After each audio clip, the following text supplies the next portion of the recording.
Oups. Salut tout le monde. Bon, je sais, il y a encore une fois un look à la Mélanie Martinez raté. Je vous jure, la prochaine vidéo, normalement, ça revient à la normale. Je vais vous parler de mes pires lectures de 2020 sans parler de mon abandon parce que je trouve ça pas cool pour le coup, parce que je trouve que parler des abandons c'est peut-être encore un peu trop violent. Là je vais vraiment vous parler des livres où je suis allée jusqu'au bout mais où vraiment ça l'a pas fait. Je vais essayer de pas trop m'attarder, je vais essayer également de pas vous parler de livres dont j'ai déjà parlé pour ne pas vraiment les redézinguer parce que c'est pas le but, mais en même temps je trouve quand même que c'est important de souligner aussi les livres qu'on n'a pas aimés parce que ça veut aussi dire des choses sur le style qui évolue, etc. Je sais que certains n'aiment pas trop ce genre de vidéos. Moi j'aime bien, je trouve que c'est important, donc je vais le faire. Voilà, désolée pour la luminosité, c'est catastrophique. Nous sommes début janvier, il est 14h, mais il fait déjà quasiment nuit. Voilà. Mais bon, au moins c'est dire que la planète n'est pas trop catastrophique et qu'on n'a pas d'été en janvier, ça fait toujours plaisir. Donc bref, j'arrête de me plaindre et c'est parti. Alors, tout d'abord, c'est Ma vie selon moi de Sylvaine Jaoui aux éditions Rajo, je crois. Rajo oh, oui, ça doit être Rajo. Le petit R comme ça c'est Rajo, on est d'accord. Je suis vraiment une très mauvaise diseuse. Je vais pas dire booktubeuse parce qu'on peut pas dire booktubeuse, mais nana qui fait des vidéos sur les livres, voilà. Donc je vous avais dit dans ma vidéo qui date d'il y a je sais pas combien de temps sur mes sagas préférées que Ma vie selon moi en faisait partie. Que Lenny c'est plus le cas. Donc ce dernier livre, enfin le tome 12 c'est enfin le dernier, je l'ai lu parce que ça se passe à New York, j'adore cette ville, j'y suis allée, vraiment meilleure ville ever, donc je voulais le lire. Et franchement, c'est une catastrophe, Sylvaine Jaoui, il faut te réveiller, s'il te plaît. Elle avait un style incroyable, des personnages attachants, et plus ça va, et plus ça ne va pas. Voilà, pire c'est. Là, c'est vraiment... En fait, les personnages sont creux, c'est pas logique, ça va trop vite. Il y a des retournements de situation comme ça, elle nous met des faux suspens et la fausse mise en abîme qui ne marche pas. Vraiment, une catastrophe. Le style est pas bon, plus personne dit « Ah, t'es trop ma BFF PTDR » à voix haute. Enfin, je veux dire, ils sont censés avoir 21, 22 ans, donc... Non, juste non. Enfin, il y en a peut-être et je suis désolée si vous le dites, mais... Ah oui d'ailleurs, précision, au passage, je l'ai pas dit, mais évidemment si vous avez aimé ces livres, quand bien vous fasse, il n'y a aucun souci, hein. Moi je vous parle de ça et je les dézingue un peu, mais pas de souci pour vous, hein. Vous avez le droit de les aimer, il y a zéro problème, évidemment je vous juge pas, chacun ses goûts, il n'y a aucun problème. Mais vraiment, ça c'est non merci, et du coup Sylvaine Jaoui, je vais arrêter de la lire parce que ça fait plusieurs fois déjà que cet homme me déçoit, déjà parce qu'elle juge beaucoup le physique. Par exemple, à un moment, elle va... dire que quelqu'un est super tatoué et que ça fait trop peur, et ils font le concours de celui qui remarque le plus tatoué et le gagnant a le droit à ce qu'on lui offre le resto, etc. Puis ça, genre ouais ça fait peur et tout, mais ouais ça va les jugements 2 minutes là quoi, genre j'en ai trop marre, voilà, donc ça, next. Ensuite, je suis dégoûtée, j'aurais adoré aimer ce livre, je ne ferai pas l'affront de lire le titre parce que c'est super dur à lire en anglais, Her Royal Highness, voilà. Donc de Rachel Hawkins, donc traduit en français par Royal Malgré Moi, avec une couverture absolument dégueulasse, vraiment, l'édition de Nathan, je sais pas ce qu'ils ont branlé, la couverture est magnifique là, et en français ils nous ont pondu un truc, on aurait dit couverture ratée, vraiment des années 2000, c'est catastrophique, bref. C'est pas grave si vous aimez, encore une fois. Oh, je vais être violente pendant cette vidéo, je suis vraiment désolée, il y a que d'amour, je vous aime tous, mais vraiment... Les éditions sont géniales, etc. Mais vraiment, il faut que je l'exprime ma violence parce que ça fait du bien aussi parfois de dire j'ai pas aimé, c'était chiant. Bref. Ce bouquin, j'aurais adoré l'aimer parce que c'est une romance lesbienne entre une américaine et la princesse d'Écosse. Donc voilà, je me disais ça va être génial. Et en fait, non, la princesse d'Écosse est absolument détestable. Elle traite de la pire façon l'héroïne. Et l'héroïne est quand même là genre, oui mais elle est belle quand même, du coup ça va. Oui mais non, c'est pas parce qu'elle est belle que forcément ça justifie tout. Le comportement est toxique, j'ai pas aimé, voilà, next. Et je suis vraiment déçue parce que des romances lesbiennes, il n'y en a pas tant que ça. J'aurais aimé en lire une qui soit bien. C'est pas le cas. Voilà, maintenant je vous laisse vous faire votre propre avis. N'hésitez pas à le lire en anglais ou en français et me dire si ça vous va, si vous avez aimé. J'attends avec impatience et bah voilà, juste n'hésitez pas à me dire parce que je pense que ça peut être apprécié. Beaucoup de personnes peuvent kiffer justement se reconnaître. Bon, personne n'a épousé la princesse d'Écosse donc je pense que personne peut vraiment se connaître là-dedans. Mais dans le côté romance lesbienne, je pense que c'est sympa qu'il y ait enfin des romances adolescentes qui sortent sur ce sujet. On en manque clairement, mais encore une fois, elle n'est pas bien faite donc je suis dégoûtée. Voilà, si vous voulez m'en conseiller, vraiment n'hésitez pas, je suis à la recherche de ce genre de roman. Alors, je sais pas ce qui s'est passé, mon appareil photo s'est éteint d'un coup, donc bah je vous rallume, mais je sais pas. On continue avec une autre grande déception, c'est Je ne meurs pas avec toi ce soir de qui? De Kimberly Jones et Jilly Segal aux éditions Milan. J'aurais adoré aimer ce livre. Ça parle en fait de deux protagonistes, donc une femme blanche et une femme noire. Enfin adolescente, elles sont au lycée. Et en fait, un jour il va y avoir une émeute raciale qui va se commencer dans la ville, donc terrible, et elles vont avoir peur et elles veulent rentrer chez elles.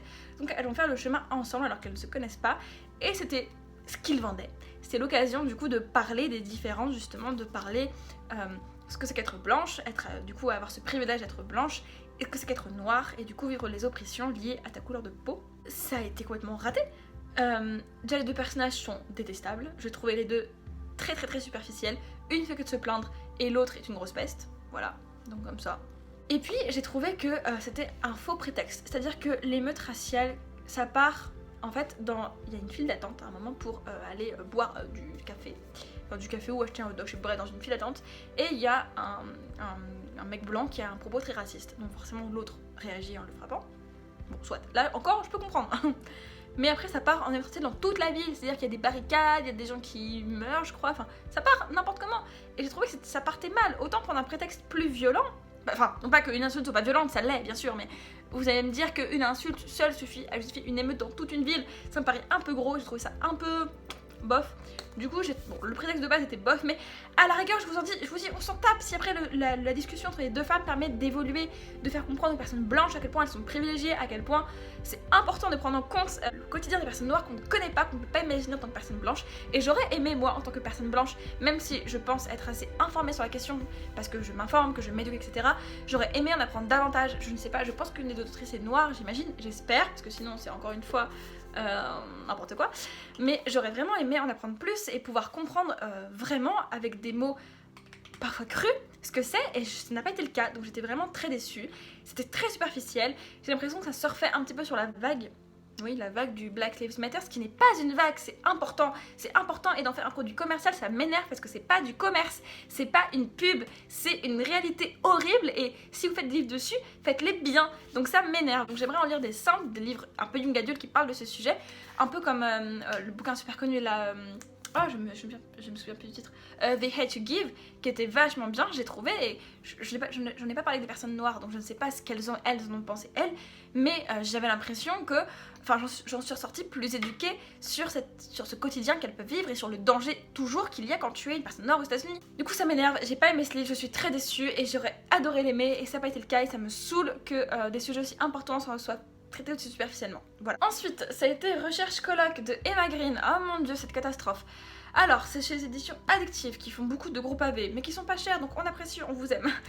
Par contre, ce livre-là, je l'ai vu, on m'a dit que c'était trop drôle, que c'était génial. Ça parle en fait d'une fille qui va emménager en colocation avec différents personnages. Donc il y a Brody, l'architecte sexy, Dermo, le prof de philo en slip, Charlotte, l'amie des bêtes, mais pas des gens, Kaloum, le rugbyman malentendant, et Elif, la boulimique des romances, et Maeve, qui préfère collectionner les mecs plutôt que les livres. Alors, je me suis dit, ça va être génial, ça va être drôle, j'aime sur des situations un peu comme New Girl, la série où t'as des colocataires qui ne se ressemblent pas du tout, qui ont des personnages hyper extravagants, hyper opposés, qui se voient. Mais non, c'est juste un prétexte pour une mauvaise romance. La romance, c'est nul, je l'ai pas aimé. Bon, de base, je suis pas fan des romances, d'accord, certes, c'est un argument. Mais là, franchement, ça m'a énervée parce que c'était creux, c'était vide, c'était mal fait, c'était mal écrit. Je crois qu'elles sont françaises en plus, il me semble, je sais plus. Il me semble, donc c'est deux autrices et il me semble qu'elles sont françaises. Donc l'excuse de la traduction ne marche pas. Franchement, j'étais trop déçue. Alors certes, il y a de la diversité, ça c'est cool. Il y a un personnage qui est malentendant, il y a un personnage qui est lesbien, il y a un personnage qui est vieux. C'est bien, c'est très bien, ça j'applaudis et je veux. Et surtout que c'était pas centré sur ça, c'était des personnages comme ça, c'était montré comme ça, mais c'était pas le sujet. Donc ça, génial, diversité qui fait juste partie du quotidien, c'est génial. Par contre, le reste, mais en fait, les autres personnages, les colocataires, ne sont qu'un prétexte du livre, et ça m'énerve. Les passages secondaires peuvent faire aussi intégrante partie de l'œuvre, et là, c'était un mauvais prétexte. Voilà, ça m'a saoulée. Oh, ça a fait ding. Donc ça m'a saoulée, c'était vraiment un livre, donc j'étais très déçue. Je l'ai lu en plus en lecture commune avec mon meilleur pote, qui l'a aussi pas du tout aimé. Oh, ça part en cacahuète. Oh là là, bon, ils sont toujours aussi... C'est pas des vrais cheveux, mais ils sont toujours aussi vivants. Ça m'a trop saoulée, voilà, je pense que je ne relirai pas d'Emma Green parce que vraiment celui-là m'a littéralement mené quasiment au Hangover, mais pas parce que c'était bien, parce que c'était pas terrible, voilà. Alors là, on part sur du lourd, je vous en ai déjà parlé, je vais vous en reparler parce que je ne peux pas ne pas en parler. C'est évidemment 50 jours avant mon suicide de Stace Kramer aux éditions Maca, voilà. Est-ce qu'on en reparle? Non, je ne crois pas, j'en ai fait une vidéo, enfin j'en parle longuement dans une de mes vidéos de cette année, je sais plus laquelle. Alors, c'est une bricasse pour parler de sujets fallacieux, c'est très mal écrit. C'est vendu comme étant un livre merveilleux qui parle de l'espoir de vivre à chemin entre Tim Burton et Nietzsche. C'est faux, c'est du caca mou qui colle au cul, c'est nul, vraiment. Je n'aime pas dire d'un livre qu'il est nul parce que chaque livre a ses qualités, mais alors celui-là n'en a pas. La seule qualité qu'il a, c'est qu'il te donne envie d'aller voir la suite, de lire la suite pour voir si c'est vraiment sérieux ce qu'elle raconte ou si c'est juste une énorme blague. Spoiler, c'est pas une blague, voilà. Ensuite, un livre pour vous dire que j'avais oublié, c'est La fille et le fusil de Caroline Solé aux éditions, voilà, chez Albin Michel dans la collection Lit. Alors, le livre est super beau, par contre la couverture est magnifique. Ça parle en gros d'une fille qui est très discrète, très solitaire, un peu harcelée à l'école et qui va un jour péter un câble et qui va prendre son fusil et prendre en otage un garçon populaire mais gentil, pas le méchant qui la harcèle mais je crois, il me semble, je me souviens plus, un garçon gentil et un homme politique. Et en fait, je m'attendais à ce qu'il y ait vraiment de l'émotion, à ce que ce soit vraiment l'histoire de quelqu'un qui pète un plomb. C'est pas le cas. L'histoire, comme dit, me parlait bien, j'aime trop, j'adore ce genre d'histoire où vraiment un personnage est poussé à bout et on voit à quel point l'être humain peut aller loin quand on le pousse à bout. C'est pas le cas du tout, ça parle juste de du coup Lou qui prend son fusil. Et attention spoiler, je vous laisse le temps d'avancer jusqu'à le livre suivant. On va dire que c'est bon. Attention, je spoil, attention, ça y est, je spoil, ok. À la fin, en fait, ce qui se passe, c'est qu'elle sort, en fait, elle s'enfuit avec le gars qu'elle menace, le gars populaire de sa classe qu'elle menace avec son fusil, elle s'enfuit avec pour vivre une romance. Vraiment, genre, le gars, une nana pointe un fusil sur lui, et il se dit je me la taperais bien. Bah non en fait, enfin, ok elle est mignonne, ok c'est sexy une fille qui peut péter un câble, mais c'est un mal-être. Ne sexualise pas une femme qui a un mal-être et qui est poussée à bout. C'est juste non, ça va pas, genre non, à la fin moi je voulais vraiment une prise de conscience, quelque chose de violent, quelque chose qui se termine mal pour vraiment marquer les esprits, et j'aurais été 1000 fois plus marquée par cette fille de 15 ans qui tue un homme politique et qui tue le gars de sa classe et qui finit en tôle ou qui finit je sais pas où parce que vraiment elle a pété un plomb, parce qu'on l'a poussée à bout, parce qu'on l'a harcelée, parce qu'on l'a sous-estimée, parce qu'on l'a maltraitée, plutôt que en fait elle vit une histoire d'amour et puis après elle a interné mais après ça va, elle s'enfuit, elle a une fleur bleue dans les cheveux et tout va bien. Ça se termine vraiment comme ça les gars, non, juste non. Fin du spoil, attention c'est bon, le spoil est fini. Et enfin, j'ai limite honte de vous le présenter, c'est La pharmacienne de Esparbeck. On me l'avait conseillé en me disant tu verras, c'est un livre un peu sensuel mais qui est un peu féministe. Je n'ai pas brûlé pour une seule raison, c'est qu'il fallait que je vous en parle de ce torchon. C'est sexiste, c'est pédophile, c'est incestueux, il y a du viol dedans, qu'on se le dise. C'est une catastrophe, c'est un des pires livres que l'être humain aurait pu écrire, que je vous présente là. La couverture de toute façon le montre de base. En gros ça parle d'un frère et d'une sœur qui ont une relation incestueuse. Bon, le frère viole sa sœur, clairement. J'irai pas plus loin dans la description de ce bouquin parce que je risquerais de choquer les adultes plus sensibles, parce que même moi j'étais choquée et Dieu sait que c'est dur. Je l'ai lu en entier parce que je me suis dit peut-être encore une fois à la fin il y a une prise de conscience. Non, que nenni. Ne le lisez pas, je vous le présente juste pour vous dire que c'est dangereux que ce genre de livre existe. Je finis par ce livre là parce que vraiment il est dangereux que des livres comme ça soient publiés. D'accord, on peut aimer les relations, par exemple je me souviens Forbidden de Tabitha Suzuma qui parle de relations incestueuses mais qui n'est pas pornographique, qui est plus psychologique. Certes c'est choquant, certes on ne veut pas lire des choses incestueuses, mais là la façon dont Tabitha Suzuma en parlait c'était correct, c'était respectueux, c'était joli, presque émouvant. Là, c'est une catastrophe. C'est pour moi ce livre, je ne suis pas pour la censure, mais devrait être censuré. Il est dangereux ce bouquin. Ah, je le perds, voilà. Tant pis, qu'il reste là où il est, on va pas plus bas. Enfin si, il peut tomber plus bas, parce que de toute façon, vu là où il a été écrit, une catastrophe. S'il vous plaît, ne le lisez pas, ne faites pas cette erreur de le lire. Je sais que l'interdit peut pousser à la curiosité, c'est ce qui s'est passé avec moi. On m'a dit ne le lis pas, j'ai dit ok, je vais le lire. Enfin, c'est pas vraiment ce qui s'est passé, mais à peu près. Voilà, bon, on va se terminer sur ça. Je sais pas, je me suis pas trop étendue parce que sinon je vais m'énerver, je suis déjà un petit peu énervée. Donc voilà, les pires livres de l'année 2020. Il y a des pires, bof, genre La fille et le fusil, c'était très pas terrible, mais ça va. Et du pire, genre 50 jours avant mon suicide ou La pharmacienne, le dernier livre torchon que je vous ai présenté. Voilà, il y a des nuances à faire, évidemment, tous ne sont pas au même point. Vous avez 1000 livres mieux à lire, vous avez 1000 livres merveilleux à découvrir, concentrez-vous sur eux. Après, si vous avez aimé ces livres-là, c'est pas grave, c'est bien, sauf La pharmacienne. Si vous avez aimé La pharmacienne, vraiment, il va falloir qu'on discute vous et moi. Au moins pour vous m'expliquer ce qui vous a plu, parce que je serais vraiment très curieuse, sans ironie, sans cynisme, vraiment. Je serais vraiment curieuse de savoir ce qu'on peut aimer dans ce livre-là. Mais à part ça, pour les autres, si vous avez aimé, ben soit c'est cool, c'est pas grave. vous avez le droit, et peut-être que c'est moi qui ai tort. Donc n'hésitez pas à m'en parler, n'hésitez pas à me dire pourquoi vous avez aimé. J'espère que tout va bien pour vous, que vous avez eu de très bonnes lectures et que vous avez eu pas trop de mauvaises lectures en 2020. Que vos lectures de 2021 seront merveilleuses et florissantes et que ce seront toutes... Eh, mon chat il est pas super émo. Il est super émo, d'accord, bref, aucun rapport.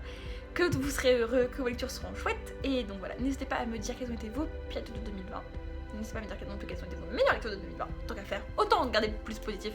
Honnêtement, entre ma vidéo, celle-là et l'autre vidéo de mes meilleures lectures, concentrez-vous sur mes meilleures lectures, c'est beaucoup mieux. Plein de bisous à vous, prenez soin de vous, lisez bien. Plein de bisous.